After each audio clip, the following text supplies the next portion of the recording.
नाज़रीन, सालेपत में बरसात सटल मुतासरन पीपी जे चूंडियल नुमाइंदन DC सखर SC सालेपत खिलाफ एहतजाज कंदे चयो आहे त हू खुलियल आसमान हेठ बुख ते वेठा आहिनि, केर बि संदन सार लहण वारो नाहे।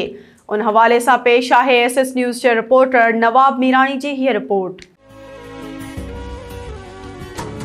साह हिक हिक जी कीमत भरिया, जिंदगी आहे या मश्किरिया, साह हिक हिक जी कीमत फंड दियो तमाम बच्चन के कराया बुख ते जिंदगी अब्बा मुझे बुख ते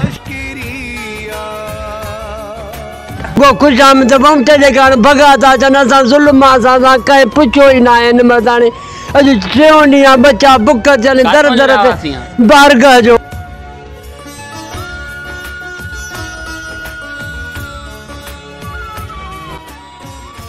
ही पीपल्स पार्टी जो गढ़ सजो वींदड़ सालियापत शहर जो मंजर है। पाकिस्तान पीपल्स पार्टी वही अक्सरियत से सालियापत में कामयाबी माणींदी है, जाते अज मानू बुखुन ते पा पया थियन।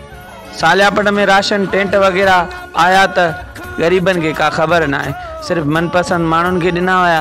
बरसात मुतासरन चूंडियल नुमाइंदन SC सालियापत DC सखर खिलाफ मुख्तलिफ गोठन में एहतजाज कया आहिनि, जैमें गोठ तगियल मला, गोठ खुदा बख्श मर, गोठ मिठो मर, गोठ सोभो मर, गोठ रियाजाबाद, गोठ नवाबाद, गोठ तराई बिन केतरन गोठन में नारेबाजी कई। उन्हनि जो चवणो त बरसात असांजा घर अजा ड्राए पट करे छॾिया आहिनि, असां बुखुन काटण ते मजबूर आहियूं। वधीक SS न्यूज़ सां हिन रीत पंहिंजा वीचार वंडिया। घर जेके ते ये तबाह थी विया आहिनि, पकियूं कचियूं जायूं मसीतियूं, असां पधर ते वेठा आहियूं, माल मता फसल तबाह थी विया आहिनि। हिन महिल तव्हां जेकी बरसाति हली आहे बोल मुसाफ़िर थी विया आहियूं, का शइ कान्हे का। असांजो इहा गुज़ारिश आहे साईं मिनिस्टर साहबनि के जेके असांजा नुमाइंदा आहिनि, अवेद शाह आहे, साईं कुरशेद शाह आहे, घणा घर आहिनि साईं उन त 100 घर आहे, जेको कुझु हेॾे होॾे आहे। बाक़ी हिते मुंहिंजा 15-20 घर मुंहिंजा बि आहिनि, पुट ॿिया टिया आहिनि। हे असांजो ॻोठ जेको आहे सो असां भुटे साहिब वटि असां वर्कर आहियूं। हाणे तव्हां ॾिसो था पाण हिते खुले ॿार बच्चा असां खुले आसमान वेठा आहियूं। हिन महिल का शइ हिन महिल ताणी असांखे कान कहीं वोट असां पीपल्स पार्टीअ जो आहे, वोट असांजे PPR खे आहे जो असांजा बचड़ा को आसास कनि। बरसात में भीॼी वियासीं, असांजा घर किरी पिया आहिनि।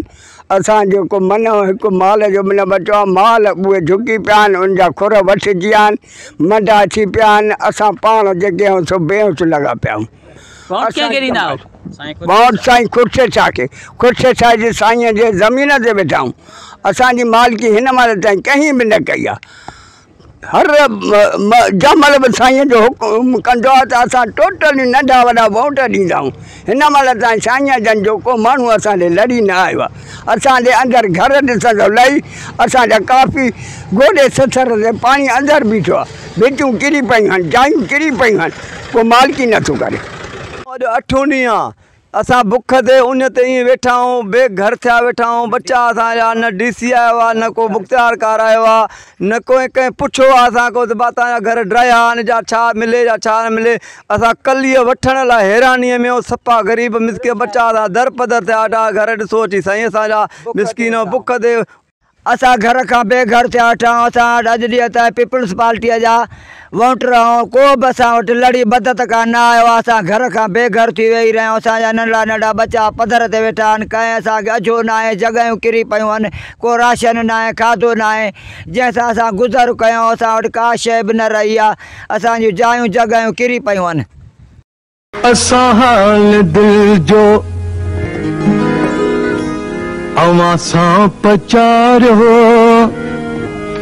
अवां जी या मर्ज़ी हो जियारो या मारो। असां हाल दिल जो अवां सां पचारो, असां हाल दिल जो अवां सां पचारो, अवां जी या मर्ज़ी अवां जी या मर्ज़ी। गोठन में जेके ही घर आहिनि उहे पट थी विया आहिनि। हिननि मुतासिरनि वसवारनि खां अपील कई आहे ख़ुदा असांजी मदद कई वञे जीअं असांजा बचा जी सघनि। कैमरामैन टीम सां गॾु नवाब मीराणी, SS न्यूज़, सालियापट।